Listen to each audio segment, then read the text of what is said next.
Comment se servir de Photoshop et devenir un pro en seulement quelques tutos, c'est ce qu'on va voir aujourd'hui.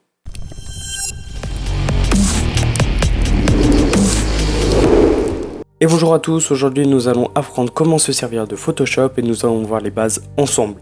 Sauf qu'avec moi, nous allons pas seulement voir les bases de comment détourer, de comment sélectionner, de comment importer une photo, tout ça on le saura dedans, mais tout simplement on va pousser la chose encore plus loin et devenir déjà avec un niveau plus que correct en seulement un tuto.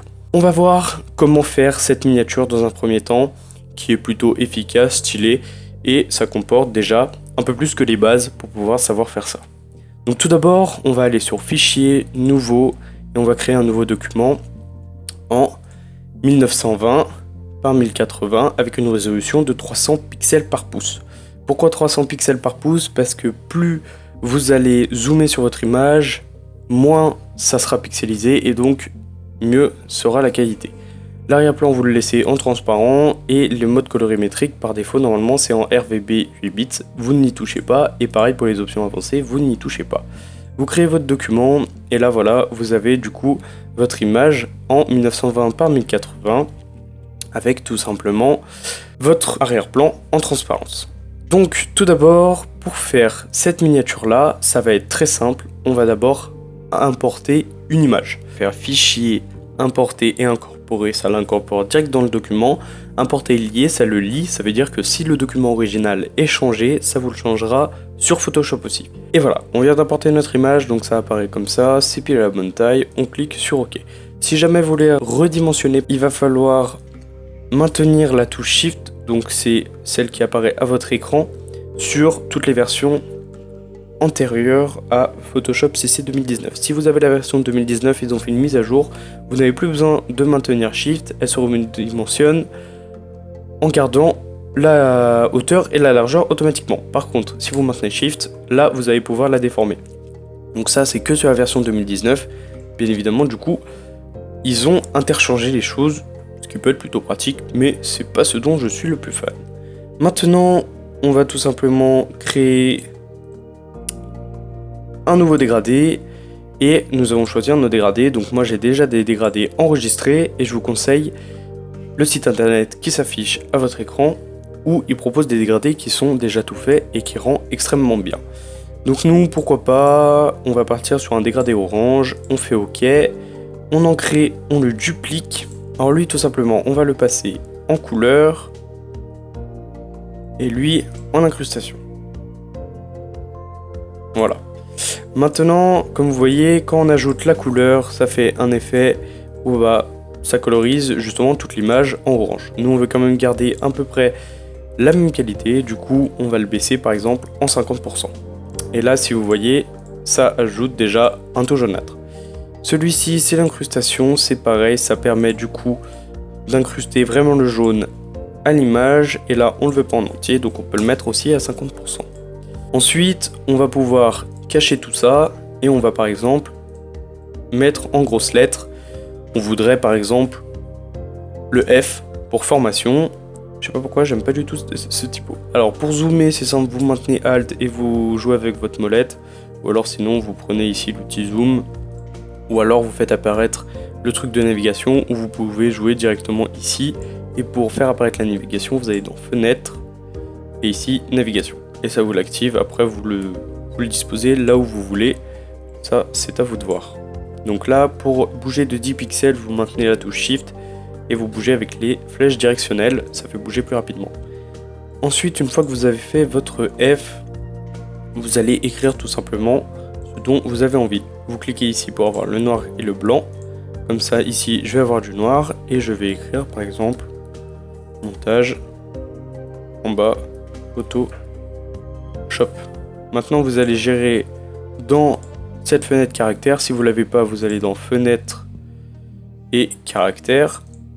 Et donc, vous allez gérer ici l'espacement entre les lettres et vous allez mettre en automatique. Ou alors, vous pouvez le gérer naturellement comme ça. Comme ceci, vous mettez votre curseur, là ça vous propose les flèches et vous pouvez le gérer comme ça. Mais en automatique ça va très bien. Moi je veux que tout soit en majuscule, donc on clique sur cette icône. Et voilà, on se retrouve avec notre texte en majuscule. Voilà, Quand il y a le marqueur violet comme ça, c'est que vous êtes au centre. Ensuite, on va faire des petites formes et pour ça, moi j'en avais déjà créé, mais vous pouvez utiliser la plume. Donc comme ceci, vous faites votre forme comme ça, clic droit, clic droit, voilà, créer une forme personnalisée.